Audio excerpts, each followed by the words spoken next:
Halo semuanya, sebelumnya kenalin kita dengan kelompok 2 Fisika Listrik 16 Fakultas Teknik Universitas Indonesia. Bersama aku, Damian Raka dari Teknik Kimia Angkatan 2022. Aku Kina Nayla Syabina dari Teknik Kimia Angkatan 2022. Aku Gina Tayla Said Kamila Rozanov dari Teknik Kimia Angkatan 2022. Dan aku Aurelia Gunawan dari Teknik Kimia Angkatan 2022 juga. Nah, teman-teman pasti tahu dong, di ilmu bidang fisika itu banyak banget peristiwa menarik yang sebenarnya tuh sering kita rasakan atau kita amati di sekitar kita. Contohnya nih ya, kayak yang paling sederhana aja nih, perubahan wujud suatu benda seperti es yang meleleh, menguapnya air laut, dan masih banyak lagi. Yang bikin menarik dari fisika itu masih banyak banget peristiwa yang lebih menarik daripada sekedar perubahan wujud. Teman-teman tahu gak sih, kalau ternyata cahaya itu bisa bantu lepasin elektron dari suatu keping logam. Wih, penasaran banget kan? To answer your curiosity, kita mau bahas bareng-bareng seputar peristiwa lepasnya elektron dari suatu keping logam akibat cahaya yang disebut efek fotolistrik. Sebenarnya efek fotolistrik itu apa sih? Jadi fotolistrik ditemukan pertama kali pada tahun 1887 bukan oleh Einstein, melainkan oleh seorang fisikawan asal Jerman bernama Heinrich Rudolf Hertz. Kala itu, Hertz sedang melakukan percobaan pada pemancar radio. Hertz menemukan bahwa pada penyerapan cahaya dengan frekuensi tertentu, zat akan mengeluarkan percikan yang terlihat. Setelah diidentifikasi, percikan tersebut ternyata adalah elektron yang tereksitasi terlepas dari permukaan logam yang disinari. Penemuan efek fotolistrik oleh Hertz kemudian dilanjutkan oleh asistennya yang bernama Philip Lenard. Lenard melakukan percobaan efek fotolistrik di dalam tabung vakum dan menyelidiki bagaimana hubungan efek fotolistrik dengan frekuensi dan intensitas cahaya. Lenard menemukan bahwa intensitas cahaya tidak berpengaruh pada energi kinetik fotoelektron. Kemudian, intensitas cahayanya hanya memengaruhi jumlah elektron yang dipancarkan. Makin besar intensitasnya, maka makin besar elektron yang dipancarkan. Perkembangan efek fotolistrik kemudian dilanjutkan oleh percobaan yang dilakukan fisikawan asal Amerika bernama Robert Millikan. Millikan adalah orang pertama yang menentukan dengan sangat akurat bahwa energi kinetik maksimum dari elektron yang dikeluarkan bergantung pada frekuensi dan konstanta Planck. Millikan juga menemukan bahwa energi kinetik bergantung pada panjang gelombang cahaya dan frekuensi ambangnya, yaitu frekuensi minimum cahaya yang bisa menyebabkan efek fotolistrik. Kita telah memahami bahwa pada peristiwa efek fotolistrik dibutuhkan cahaya atau foton untuk melepaskan elektron dari suatu keping logam, di mana besar energi foton atau energi cahaya yang diberikan pada keping logam diperoleh dari perkalian nilai konstanta Planck, yaitu sebesar 6,63 kali 10 pangkat min 34 meter kuadrat kilogram per second dengan frekuensi cahayanya. Selain itu, di penjelasan sebelumnya mengenai eksperimen yang dilakukan pada Lenard, dapat disimpulkan bahwa intensitas cahayanya hanya mempengaruhi jumlah elektron yang dipancarkan. Selain itu, di penjelasan sebelumnya mengenai eksperimen yang dilakukan oleh Lenard, dapat disimpulkan bahwa intensitas cahayanya hanya mempengaruhi jumlah elektron yang dipancarkan. Dalam eksperimen ini juga dijelaskan hubungan arus fotolistrik dengan perbedaan potensial atau voltase terhadap intensitas cahaya dan besar elektron yang keluar dari keping logam. Saat nilai voltase tinggi, besar arus menunjukkan nilai yang maksimal dan besar arus tersebut tidak dapat bertambah naik. Besarnya arus maksimum dapat bertambah jika intensitas cahaya ditingkatkan. Hal ini terjadi karena semakin tinggi intensitas cahaya yang ditembakkan, maka semakin banyak elektron yang keluar dari plat logam. Ketika besar beda potensial atau voltase makin mengecil, bahkan nilainya sampai minus atau min V0, ternyata tidak ada arus yang mengalir atau tidak ada fotoelektron yang mengalir dari suatu keping atau plat logam. Potensial V0 disebut sebagai potensial henti.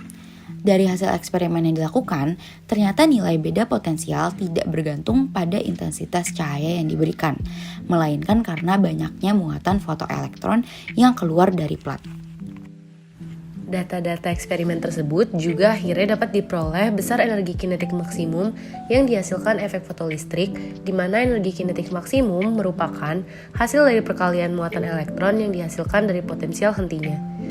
Dari eksperimen efek fotolistrik yang dia lakukan, ternyata teori klasik yang menyatakan cahaya sebagai gelombang gagal menjelaskan mengenai sifat-sifat cahaya yang terjadi pada efek fotolistrik. Oleh karena itu, teori kuantum Einstein dipakai untuk menjelaskan sifat penting cahaya pada fenomena ini. Pada model Einstein mengenai efek fotolistrik, sebuah foton dengan intensitas cahaya memberikan semua energinya Hf ke sebuah elektron yang terdapat di plat logam. Akan tetapi, penyerapan energi oleh elektron tidak terjadi secara terus-menerus, di mana energi dipindahkan ke elektron dengan paket tertentu. Berbeda seperti yang dijabarkan pada teori gelombang, menurut Einstein, besarnya energi kinetik maksimum untuk elektron yang terbebas merupakan hasil dari besar energi foton dikurang dengan fungsi kerja, menggambarkan energi minimum yang diperlukan agar elektron dapat terus menempel pada logam. Model Einstein juga mampu memprediksi hubungan antara energi kinetik maksimum elektron dan frekuensi cahaya. Terdapat frekuensi ambang logam, di mana jika frekuensi cahaya berada di bawah frekuensi ambang, maka tidak ada fotoelektron yang terlepas. Frekuensi ambang tersebut berhubungan dengan fungsi kerja, di mana frekuensi ambang merupakan hasil pembagian dari fungsi kerja yang dibagi dengan besar konstanta Planck. Dengan menggabungkan persamaan energi kinetik maksimum dengan persamaan frekuensi ambang, maka besar energi kinetik maksimum dari sebuah elektron yang terlepas dapat disederhanakan menjadi perkalian konstanta Planck dengan hasil pengurangan frekuensi cahaya dikurang frekuensi ambangnya. Persamaan frekuensi ambang juga menghasilkan persamaan untuk menghitung besar panjang gelombang ambang yang merupakan pembagian dari kecepatan cahaya, yaitu sebesar 3 kali 10 pangkat 8 meter per second dibagi dengan frekuensi ambangnya. Nah, sebenarnya efek fotolistrik itu digunakan untuk apa aja sih? Apa untuk nambahin hafalan rumus aja? Tentu enggak dong. Berikut contoh-contoh penggunaan dari peristiwa efek fotolistrik. Yang pertama, ada kalkulator. Kalkulator menggunakan energi cahaya untuk menghasilkan listrik. Sel fotolistrik mengubah energi cahaya menjadi energi listrik yang menjadi sumber energi kalkulator ini. Yang kedua, ada dubbing film. Suara dubbing film direkam dalam bentuk sinyal optik di sepanjang pinggiran keping film. Pada saat film diputar, sinyal ini dibaca kembali melalui proses efek fotolistrik dan sinyal listriknya diperkuat dengan menggunakan amplifier tabung sehingga menghasilkan film bersuara. Yang ketiga, ada kamera CCD dan pemindai kode batang atau barcode. Kamera digital dengan resolusi hingga 12 megapiksel dan pemindai kode batang barcode yang memanfaatkan efek fotolistrik internal dalam mengubah citra yang dikehendaki menjadi data-data elektronik yang selanjutnya dapat diproses oleh komputer.